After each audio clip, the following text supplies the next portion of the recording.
กราบถ่ายสวัสดี14สบายดีตอนแรกทุกคนเลยตอนนี้14โมงนะพักผ่อนประมาณ30นาทีแล้วคำไว้ฮะโลดหากันมาแต่ละเช้าละนะ เดี๋ยววันนี้จะพากันไปหาเวทมึงเบอร์ก่อนแถวพุ่นละแถวตากระแดเพราะว่าเขาประเภทกับทองคำดาวห้อยหมูเต็มดกอยู่มีจักหมูอ้อ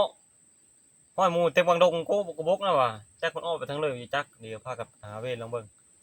มานี่มางกันอยู่เฮ้ยตอนแรกก็มื้อแรกนี่ทุกคนมื้อเช้าพูดแล้วลุยครับบ่อนแล้วปะนี้มื้อวันเกิดแล้ว มื้อตั้งรักไม้แล้วคันนี้มากันได้ พบมัน พี่เหลือก็ได้พี่เหลือได้ พบเดียวพบนางมั่นเด็กพยา ได้รถจักรได้เงินโอ้ได้รถจักรได้ก็จะพัน หรือเบนี่บ่ ลอย กินกาแฟก่อน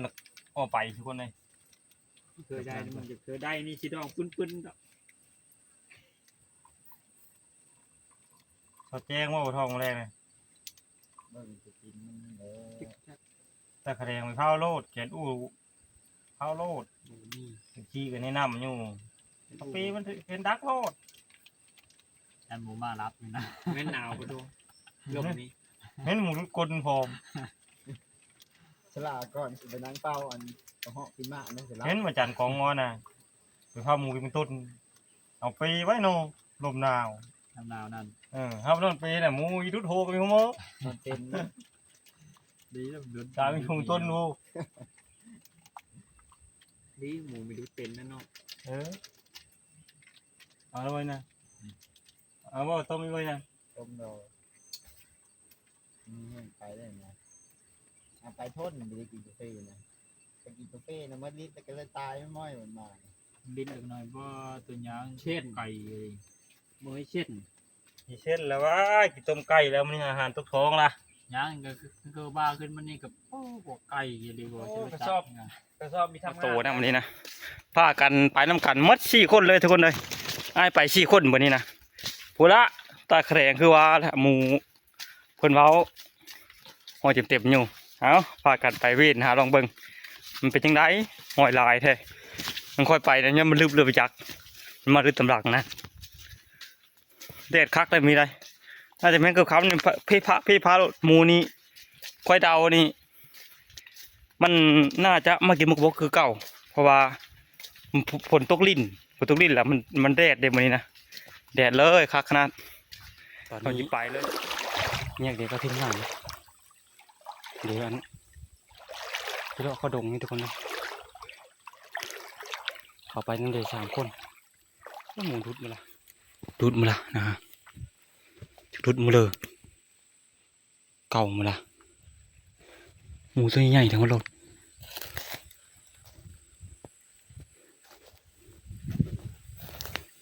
ตัวดุดเจอเลยนะ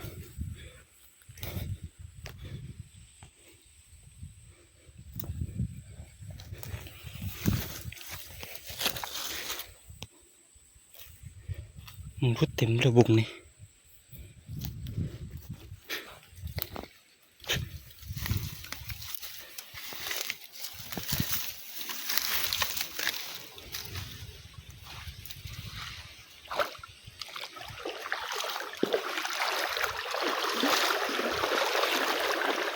มันเข้าที่ในดกนี่หมูนี่นะมุ้งเก่ามัน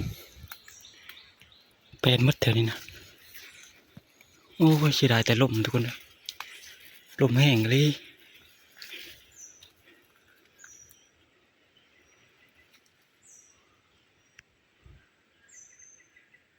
น้ำมันวุ่นลมเป็นคักขนาดลมเน็ตนะตัว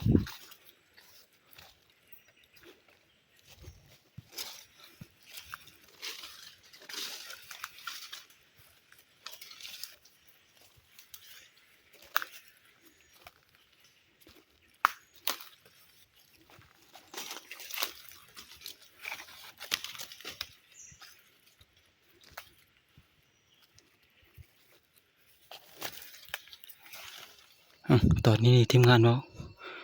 หมูนี่คาดว่าอยู่ในดกนี่หมูนะดาดไม่ได้มีห้อยคนเรามีแต่รูปมาดกนี่มัด เข้มดาดนี่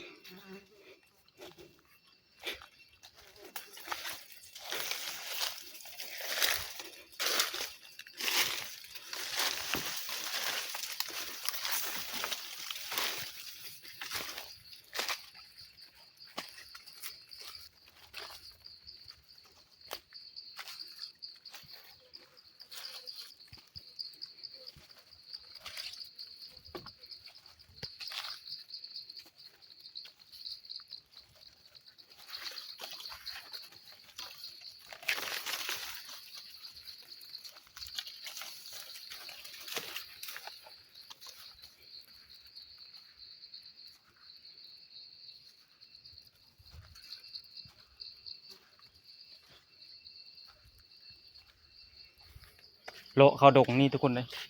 นี่ดงตัวนี้แหละสังเกตว่าหมูเฮานี่แต่เฮาไปดานผ้าไก่กากันมาเลยบ่พอห้อยหมูแหละหมูเขาบ่ท้องว่ามันกินมันกระบกกันแหละมันแค่มันกวักนี่นะปัจจุบันนี่เดี๋ยวจิเลาะองเตอร์ผู้ช่วยพังเกตเดี๋ยวทาพังเกตเพิ่นออกมานะทาเพิ่นอยู่นี่เพิ่นยังละมาพันเพชรเพิ่นขึ้นด่านพุ่นเลยพังเกตว่าเพชรขึ้นด่านว่ะ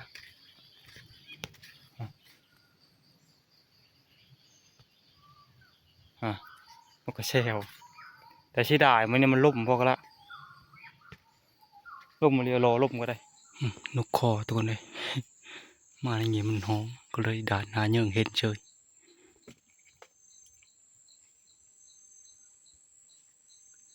นนตัวเดียว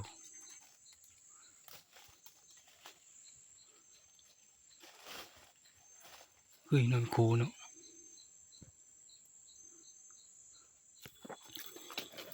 จัดไปทุกคนได้1 แต้มตัวผู้ได้นกคอยได้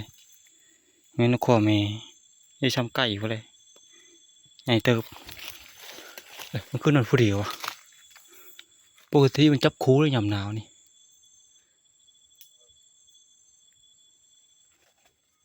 มันอยู่เนินหมอน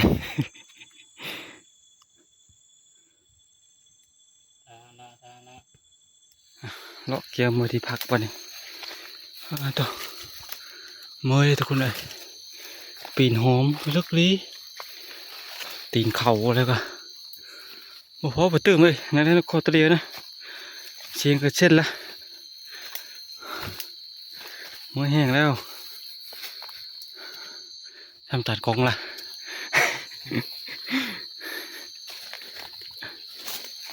ร้อยโลกันขนาดกันเยอะต่อ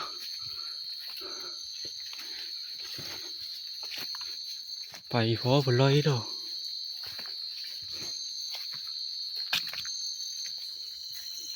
ต่อก็มาฮอนบอล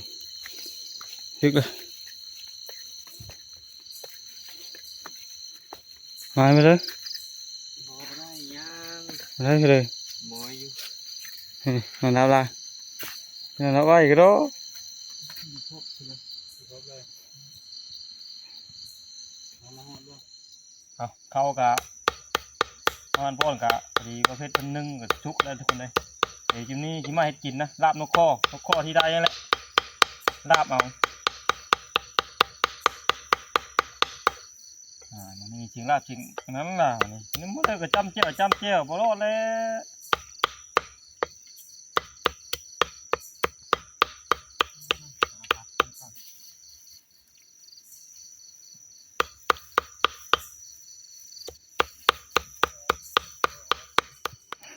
พักแล้วมาโคก่อนมันยังลาบโคมันชุกก่อนเลยภาพมาแล้วได้ไหมลาบนกข้อกันเลยนี่จำมันได้หมูเลยมือปลาอะไร ได้ อ๋อนี่ เฮ้ออะไรฉันจำเจ้าปลาเบื่ออยู่นี่ไร โอ้เฮ้ยข้าวกินข้าวเอ้ยกินข้าว ใช่ไหม ฮะมดได้หนังโทยได้ มอยโตเลย mớiกินข้าวก็อิ่มlà nhà mới là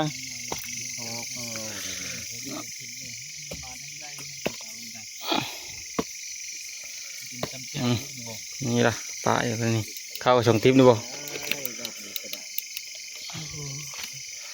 ฮ้ยเขาเฮ้ย อ่า ท้องเรา ของเราจำแจ้วดูหลายแล้วนะ มาคนกรีดจำเจียวนั่นแหละ เดี๋ยวเฮ้ย เพิ่นมีจักรห่อจำเจียวรถ ยี่ห้อโอ้ย โอ้เรือ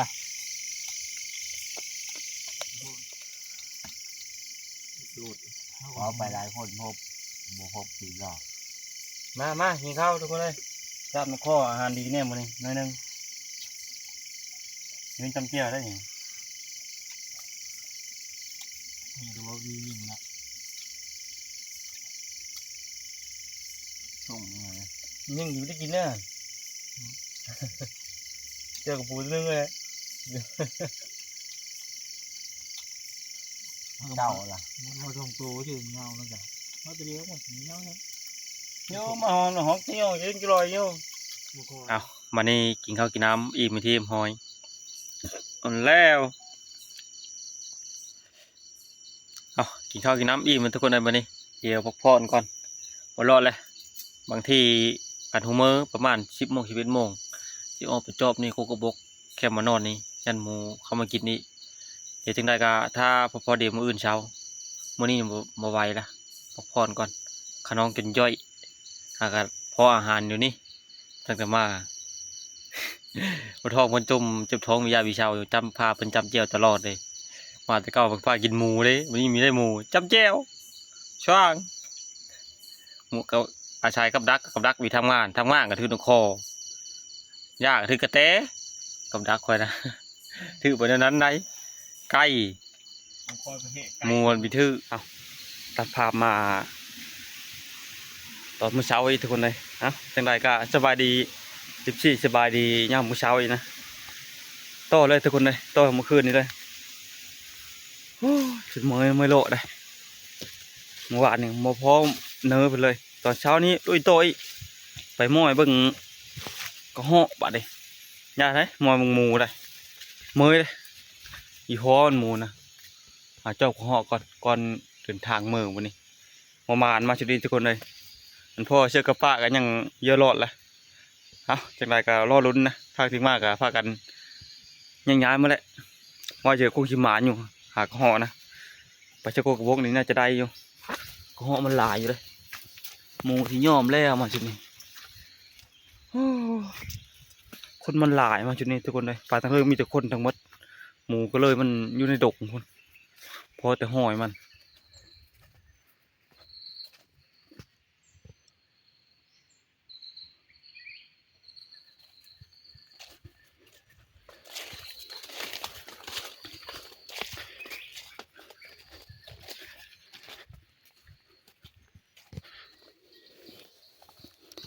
มาเลยหมูใหญ่ทุกคนเลย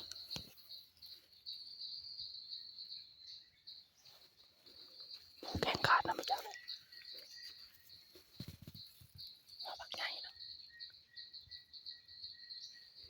มันไปเชิงเดียว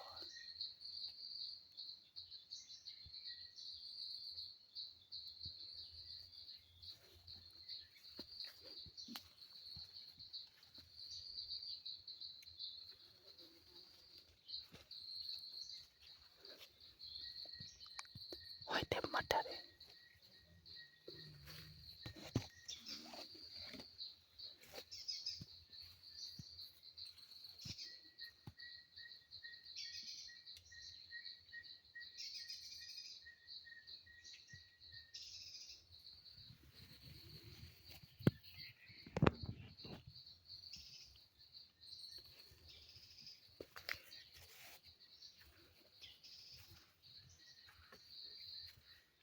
เ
หมูนี่เฮาดาดน้อยมันลบไปลบมามันไปทั้งเรื่อยๆไปมานะความโหดมาฟังเฮาเลยแต่มันมีทางตูนี่นะลาดปัดดีนห้อยจังไปในใดหมูเด้เป็นหมูอยู่ห้อยตัวกระเคอะทั้งหมดงานเพิ่นน่ะมากินมากระบกนี่จังเด้อ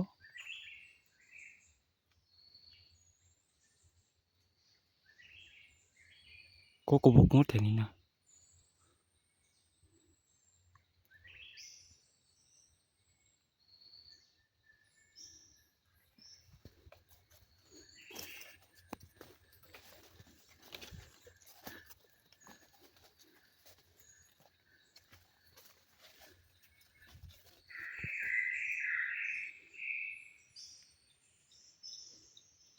ขอลาก่อนนะ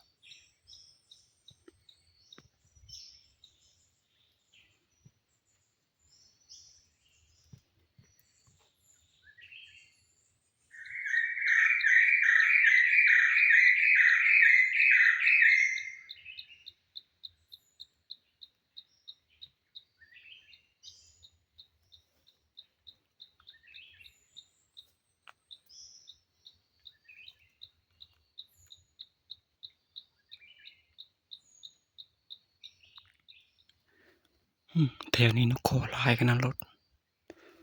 นกขอห้องเชลมาเพิกนี่มื้อแรกนี่ได้แล้วนกขอนี่เพิกตัวมานอนนะ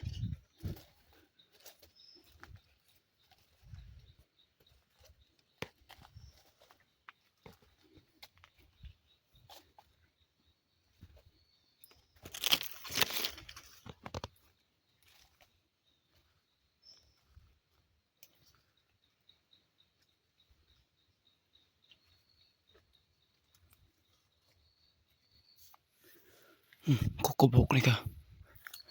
มันกระบกกล่องกระพูนอยู่หมูยังมีเฮากินนะหมูหน้ามาทางนี้นะหมูนะ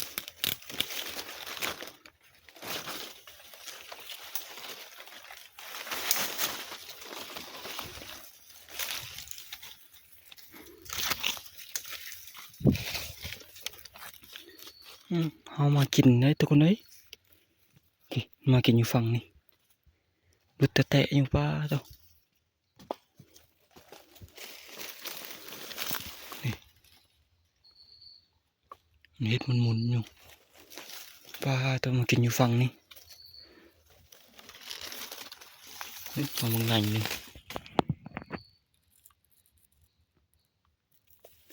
หมูโชว์จำโตไว้แล้วหมูนะมันดูดซื่อๆมันมีครบมันกระบอก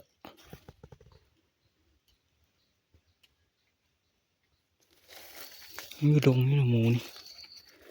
ทะเลาะ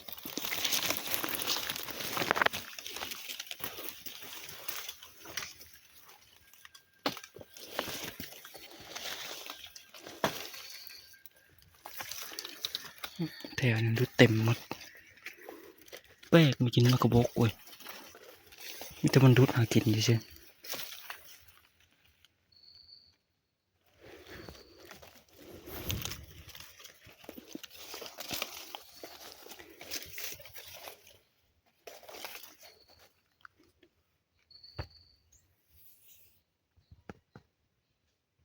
มันมาครบมากระบอกมีแต่มันดูดมันดูดไปฟังนะไปแล้วนะ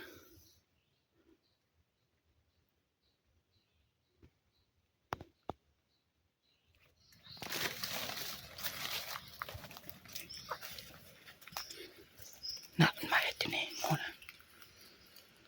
มันเห็ดตะคนบ้าเจ้า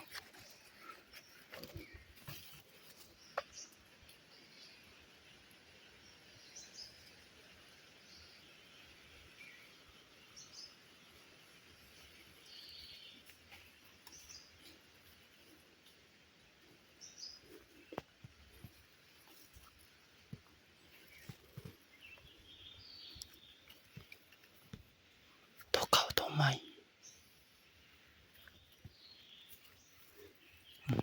อนไปเห็นเอาให้มาเชิญนี่เรียบร้อยแล้วนี่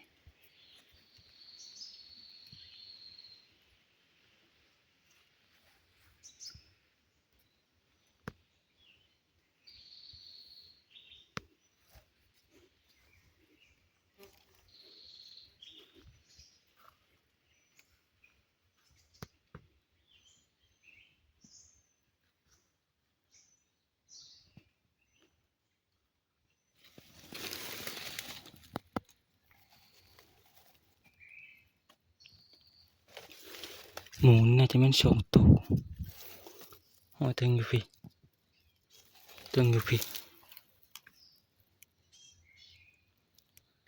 ได้อยู่3 เสาะหมูตัวนี้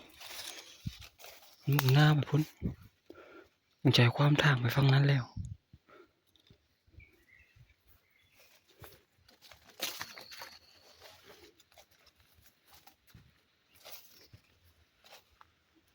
มันมากินมันกระบกนี่หมูความมาแต่นั้นไปเลยคอยรัดไม่รัดเลยโหทัด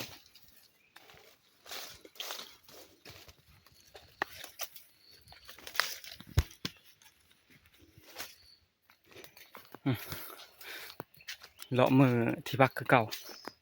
แต่ก็ว่าจะไปเว้นเอากระเหาะจากโต2 โตไปแล้วปัดระหว่างทางเห็นห้อยหมูเต็มทางอยู่เป็นบ้าหมูอีกมีได้บ่คือเก่าฮะอะไรก็แล้วมือที่พักก่อนโอ้รอดเลยเมยแห้งมาป่าชนิดเมยไหวไปกะรอบอื่นไปจำสิไปบ่เมยมารอบนี้ป่าเถอะมาเดียวร้อยรถแข้งขานะไปไกลบ่ได้เลยฮะทั้งไรกะถ้ารู้มึงทีมงานเมื่อหาหนึ่งเขาถึงน้ำท่าเขาเจ้าเท่านั้นแหละเดินทางเมื่อแล้ววันนี้นะเมื่อตั้งรักใหม่ก่อนจากทิศ2 ทิศยังขึ้นมาใหม่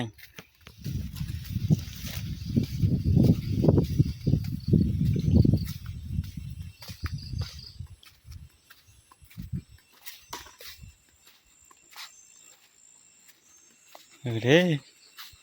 ให้หามบ่เพื่อจัดนั่นจ้ะ ทั้งทอง2 บาทนั่นได้ 2 บาทเนาะ 2 บาทแต่ตรงใจก็ห่างเดียวจ้ะ nhìn cho bát vít này เฮ้ย mới ไม่ยื้อ mù ก็2 บาท nhưng mà nhưng mù có phần kiện mà nó ได้บ่จะมีเสียงอ่ะ hello นอนนั่นนี่ชิ đẹp มา cái đẹp phải hàm มาเร็วแท้ cái này tôi đừng cái lọc đẹp thì con đây นี่คือกระสอบเห็นบ่ chị đây ô có cho xong ngại này mà thòng nó ทำงานคือเก้าเหรอ chị lấy này chín một thòngทุกคนđây แห้ง chín hang trời เติมเลย mù của nhàได้กินแล้วคนเอามือละวันนี้ โยฝากขายคนซื้อ พอเจ้ากับหมูครบแน่แล้วหมูผ้าขายชื่อน้ำมันรถ โย หมุนเงินละ โคตรโหดมาดูคนไม่ได้เลย เพื่อกระจนแห้งอะช่วงนี้เงินชื่อน้ำมันรถกับบ่มีเก็บมากระบอกบ่อยเมื่อยนะไว้เก็บกระบอกบ่พอได้ผ้าขายชื่อน้ำมันรถ เอาไปเก็บอยู่พวกทำหน้าเพิ่งหลายนะ กูผมเอารถ พอได้อันคือจะมาเราขึ้นป่าเท่านา โลเทเลอร์ โลชาวห้าเว้ย ก็10,000 โล10,000 โก้ยโลชาวบาทเท่านั้นโลด โล15,000 ขายทั้งเปื้อใครเลยเอ้ย เอาจิมาเว้ย15บอกว่าแม่น่ะ ขายทั้งเปื้อใครไร แทงเบิกเขาอีกครับว่า ขายทั้งเพื่อจะโล เอาหมูคือหมูแล้วไปละบดเอา ก็ชื่อแล้วนี่ก็ชื่อนะพาแล้วนี่ เพื่อชื่อนะ แม่เว้ยนะ เอามาผ้าขายเนี่ยทุกคนเลยแม้พันเก็บเป็นซื้อโลเท่าไหร่วะ ก็สิมาพัน เก็บมือขายได้ผลิตน้ำมันรถเนื้อนี่ มากระบอกปลาโล นี่ก็ยังมือขาย เอาทั้งเปื้อเลยวะมือผ้าเรียว อัตโนมัติมัน เอามาทั้งเปื้อโล2,000ก็ขายเลย มาขายเขาไม่เอาเนี่ยร้านป่า อย่าเอาโล10,000นะโล2,000ก็เอาทั้งเปื้อนะเฮ้ยให้กินเพิ่มมื้อนี้นะ โคกขนาย คนไหนอมโพนบ่ คำพูนพูนเชื่อมันรถพูนนะ พังพูอี คำพูน มากระบอกก็สบายหมด เอาบก อาหารเช้าวันนี้ครัวกันได้ตัวดึงทุกคนเลยพันเกตเพิ่นจัดมานะชุมคอยมานแต่ห้อยหมูกระตูมบ่มานกระตูมหมูมาชุดนี้นะเอาห้างก้อนรอบนึงเดี๋ยวเอามือคุรอบผัดเขาเว้าบางกระต้องเขาเว้าเดี๋ยว ทีมงานเนี่ยเมื่อยละก็กลายบ้านเขา แม่ผี เมื่อแต่เธอก็เอิ้นเชื่อเมื่อยมุ้ยละเพิ่งได้ดูก็รอเขาบ้านเขายังมีได้อยู่ปกติบ้านเขาได้เกือบได้ทุกมื้อเนาะก็เอ็นเฮียมันเฮากินมันต้นเขาเจ้านะ ได้ดู ปีนี้ล่ะมีแต่ไทยมังคอยขึ้นมา ฮะในรายการพากันกินข้าวกินน้ำเดินทางเมื่อละบรรยากาศก็ครึ้มฝนแต่ว่ามันสิห้ำหรือเปล่าฝนห้ำก็ได้นำทางมาเลยกะพอดีมีแห้ง